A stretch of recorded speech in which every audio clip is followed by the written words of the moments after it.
વસ્તુ એવી છે કે જે વાંચન કરવાથી ઘણું બધું જાણી શકાય છે. આજે હું પ્રવીણભાઈ નાઈ કે જે પોતે શિક્ષક તરીકેનો એક વ્યવસાય કરે છે અને એની સાથે સાથે પોતે સાહિત્યનું ખૂબ જ ઉમદા કામ કરે છે. વિશેષ તો સૌપ્રથમ તો પહેલાં એમની એક પ્રાથમિક હું માહિતી લઈ લઈશ કે આપનો અભ્યાસ, આપનું પૂરું નામ, આપનું વતન. સર, આપનું પૂરેપૂરું નામ શું છે? મારું નામ પ્રવીણભાઈ એમ નાઈ, કાંકરેજ તાલુકો, ગામ રતનગઢ છે. યસ, બરાબર. પ્રાથમિક શિક્ષણ ગામમાં જ એટલે કે રતનગઢ ગામમાં, બરાબર. અને એનાથી વધારે માધ્યમિક શિક્ષણ બાજુનું ગામમાં જે ખોડા છે ત્યાં લીધું. અને મારો જે વ્યવસાયિક અભ્યાસ માટે પલાસર મેં કોલેજ કરી. અત્યારે શિક્ષક તરીકે દિશા આદર્શ સ્કૂલમાં હું દાયિત્વ નિભાવી રહ્યો છું. ખૂબ સરસ મજાની વાત કરી કે પોતે એક પૂરેપૂરો અભ્યાસની સાથે સાથે અત્યારે એક આદર્શ પ્રાથમિક સ્કૂલની અંદર પોતે એક સેવાઓ પણ આપી રહ્યા છે. સર, આપ જે સાહિત્ય ક્ષેત્રની અંદર જે કામ કરો છો એવા કેવા ઉમદા કામ કરે છે આપ સાહિત્ય ક્ષેત્રની અંદર? સાહિત્ય એવો વિષય છે કે અંતરથી આનંદ પ્રગટે. બરાબર. સાહિત્યનું ખાસ શરૂઆત સાહેબ હું જો કહું તો રખેવાલમાં પેલા આડી ચાવી ઊભી ચાવી કોઈ આવતી. હા, યસ, ફાઇન. હા, તો હું ધોરણ 8 ભણતો એ વખત મને એ વખતે શોખ હતો લખવાનો. ખૂબ સરસ. પછી ધીમે ધીમે અવારનવાર લેખ આપવાનું ચાલુ કર્યું. અને પછી રખેવાલ તરફથી સ્પેશિયલ એક સોમવાર મને આપ્યો કે સંવેદના કોલમ. એમાં લગભગ મેં 350 થી 400 જેવા લેખ દર સોમવારે સંવેદના કોલમમાં આપ્યો. અને એ કોલમમાં આપવામાં વિશિષ્ટ કોઈ વ્યક્તિ હોય અને મને સ્પર્શી જાય કોઈ વ્યક્તિ, એનું જીવન અવલોકન આપું. મને ખાસ તો ગમતું હોય તો પ્રકૃતિ ગમે, તો પ્રકૃતિમાં કોઈ એવા અનુભવ મને થયા હોય તો એનું વર્ણન પણ હું કરી અને એમાં આપું છું.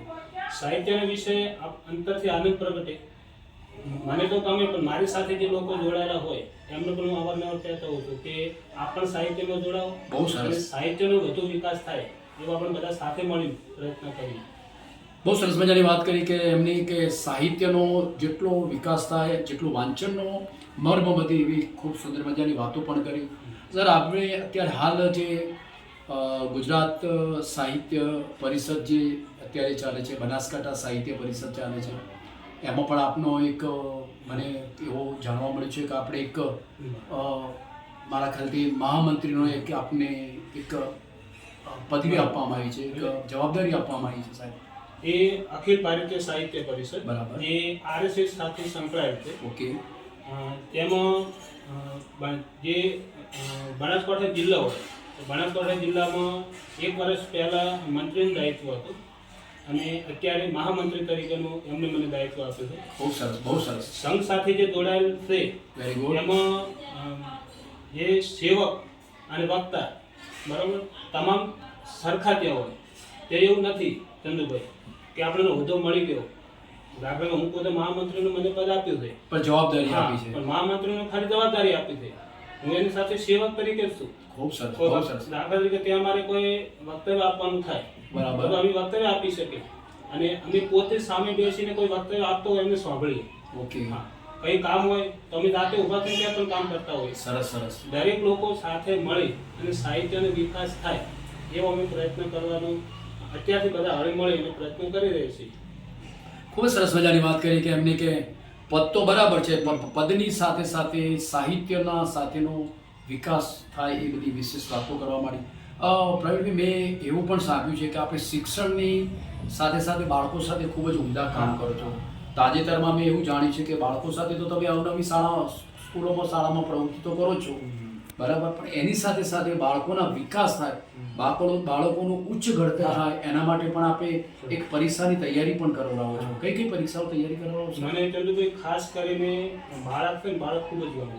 યસ, સ્કૂલમાં પણ આપ તો નોંધ કરતા હો તો કરી શકો કે સ્કૂલમાં પણ કોઈ પણ ધોરણનું બાળક હોય બરોબર છે, એને દેખીને હું રાજી થઈ જાઉં કે ભગવાનનું રૂપ છે.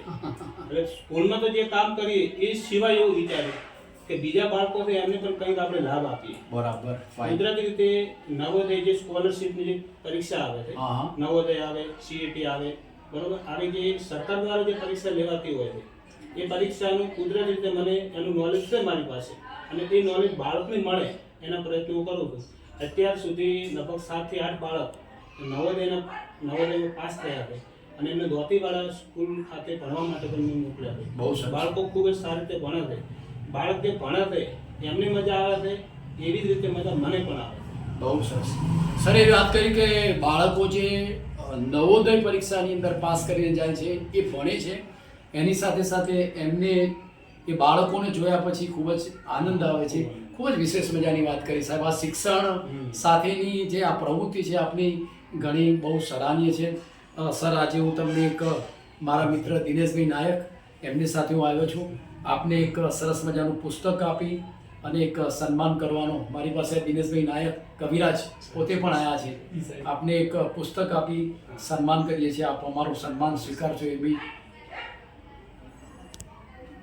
લાગણી અનુભવું છું. સર વિશેષ હું આ તબક્કે આપને એવું કહેવા માંગુ છું કે આપ શિક્ષણ અને સાહિત્ય ક્ષેત્રે ખૂબ જ ઉમદા કામ કરો એવી મારી તમને હૃદયપૂર્વકની ખૂબ ખૂબ શુભેચ્છાઓ છે. ખૂબ ખૂબ આભાર. ખૂબ અભિનંદન.